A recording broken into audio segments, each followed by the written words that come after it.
Hi friends, முடி கொட்டிக்கிட்டே இருக்குது, என்ன பண்ணாலும் அதுக்கு தீர்வே இல்லை, ஒரே டேண்ட்ரஃபாக இருக்குது, என்ன தான் பண்ணுறது அப்படின்னு சொல்லிட்டு எல்லாருக்கும் ஒரு கவலை இருக்கும். எனக்கும் அந்த பிரச்சனை இருந்ததுங்க. முடி கொட்டிக்கிட்டே இருக்கும். நானும் நிறைய யூஸ் பண்ணி பார்த்தேன், என்னென்னவோ ட்ரை பண்ணி பார்த்தேன், எதுக்குமே அது செட் ஆகலை, எதுக்குமே அது குறையவே இல்லை, அதிகமாக தான் கொட்டிக்கிட்டு இருந்துச்சு.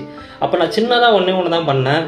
அது பண்ண பிறகு எனக்கு ஒரு பெஸ்ட் ரிசல்ட் கிடச்சிருக்கு. நான் மட்டும் இல்லை, என் ஃப்ரெண்ட்ஸுக்கு சொல்லி அவங்களும் அதை ட்ரை பண்ணி ஒரு நல்ல ரிசல்ட் கிடச்ச பிறகு தான் அந்த வீடியோ போடுறேன். வெறும் 100 ரூபா போதும். நம்ம எதுவும் கெமிக்கல்லாம் யூஸ் பண்ண போகிறதில்ல, சிம்பிளாக அதை யூஸ் பண்ண போகிறோம். வேறு ஒன்றும் இல்லைங்க. ஒரு பாட்டில் விளக்கெண்ணெய், ஒரு பாட்டில் வேப்பெண்ணெய், இது ரெண்டுத்தையும் சம அளவில் எடுத்துக்கிட்டு மிக்ஸ் பண்ணிக்கிட்டு உங்கள் ஸ்கால்பில் படுற மாதிரி நல்லா தேய்ச்சி ஒரு 15 நிமிஷம் கழித்து சீயக்காய் போட்டு குளிச்சுடுங்க. ஒரு 4 நாளைக்கு ஒரு டைம் இதை பண்ணால் போதும். உங்களுக்கு நல்ல ஒரு பெஸ்ட் ரிசல்ட் கிடைக்கும். நீங்கள் தவறாமல் யூஸ் பண்ணி பாருங்கள். உங்களுக்கு நல்ல ரிசல்ட் கிடச்ச பிறகு இந்த வீடியோ புக் மார்க் பண்ணிக்கிட்டு நீங்கள் கமெண்ட்ஸில் வந்து சொல்லுங்கள். சைட் எஃபெக்ட் எதுவும் கிடையாது, ஏன்னா நம்ம எல்லாம் கெமிக்கல்லாம் எதுவும் யூஸ் பண்ண போகிறதில்ல. வேப்பெண்ணெய் வந்து ஸ்மெல்லு வரும் அப்படின்னு சொல்லிட்டு சில பேருக்கு டவுட் இருக்கலாம். அந்த டவுட் உங்களுக்கு தேவையே இல்லை. ஏன்னா விளக்கெண்ணெயோட நம்ம இதை மிக்ஸ் பண்ணுறதுனால வேப்பெண்ணெயோட ஸ்மெல்லு இருக்காது. இது ஒரு நல்ல ரிசல்ட் எனக்கு கிடச்சிருக்குங்க. அதனால தான் நான் இதை போடுறேன், இந்த வீடியோவை. நீங்களும் ட்ரை பண்ணி பாருங்கள்.